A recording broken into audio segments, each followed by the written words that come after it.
Գոյամարտ սերիալի այսօրվա դրվագն իսկական հոգեբանական քննություն էր բոլորիս համար։ Հույսի ամենափոքրիկ շողերն անգամ դաժանաբար մարում են, իրենց տեղը զիջելով անելանելիությանն ու նոր, շատ ավելի սարսափելի փորձություններին։ Սկսենք հիվանդանոցից, որտեղ օդը ծանրացել է արցունքներից ու անվերջ աղոթքներից։ Մանանը, ով վերջապես գիտակցել է իր ճակատագրական սխալներն ու արյան արժեքը,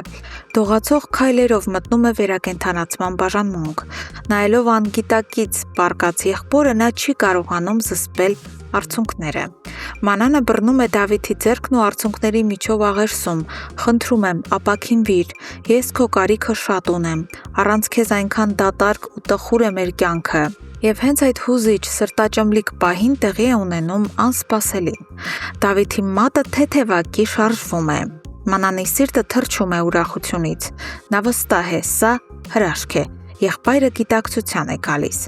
Սակայն բժիշկն ակնթարթորեն փշրում է այդ փխրուն հույսը, բացատրելով Լեոյին, որ դա ընդամենը ոչ կամային, նյարդային ռեֆլեքս էր։ Բայց ամենասարսափելի հարվածը դեռ առջևում էր։ Բժիշկը հայտնում է, որ Դավիթին փրկելու համար կենսականորեն անհրաժեշտ է ահռելի մեծ գումար՝ ուղիղ $80,000։ Լեոն, լսելով այս աստղաբաշխական թիվը, կատարյալ շոկի մեջ դուրս է գալիս միջանցք։ Որտեղից գտնի նա այդքան գումար։ Նրա մտերիմ ընկերը խորհուրդ է տալիս գնալ սպորտային ֆեդերացիա և նրանցից գումար պահանջել։ Սակայն Լեոն հուսահատ պատասխանում է, որ դա պարզապես անհնար է։ Նրանք մնացել են բոլորովին մենակ իրենց դժբախտության հետ։ Մինչ Լեոն փնտրում է փրկության ճանապարհ, Լեայի հեռանալուց հետո Հունանի տանը տեղի է ունենում հայր և որդի ծանր խոսակցություն։ Գրիշուն խոստովանում է, որ թաքստոցից վերադարձել է, որովհետև այլևս չի դիմանում։ Որպես առնետ անընդհատ թաքնվելն անհնար է դարձել։ Նա չի ուզում ողջ կյանքն ապրել վախի մեջ, գիտակցելով, որ դրանից քայքայվում են նաև ծնողները։ Բայց Հունանը գործի է դնում մանիպուլյացիայի իր ողջ զինանոցը։ Նա նայում է որդու աչքերին ու հայտարարում, որ եթե Գրիշոյին բանտ նստեցնեն, ապա ինքն ու Իննան պարզապես չեն ապրի։ Այդ նույն ժամանակ Իննան զանգահարում է տանից հեռացած Լեային, աղերսելով վերադառնալ։ Բայց Լեան վերջապես ազատել է իր թևերը։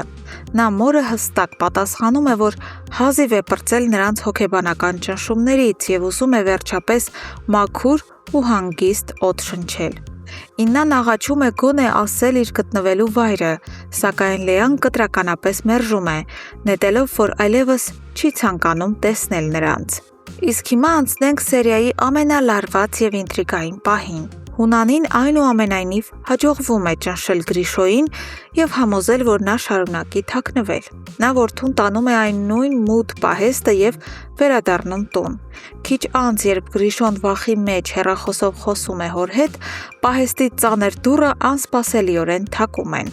Գրիշոյի արյունը սառչում է, խուճապի մատնված, նա հարցնում է հորը, թե ինչ անի։ Հունանը տագնապով հրամայում է ոչ մի դեպքում չմոտենաս դռանը,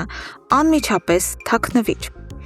Սիրելի հեռուստադիտողներ, ինչ եք կարծում, ով կարող է լինել այդ անսպասելի հյուրը պահեստի դռան հետևում։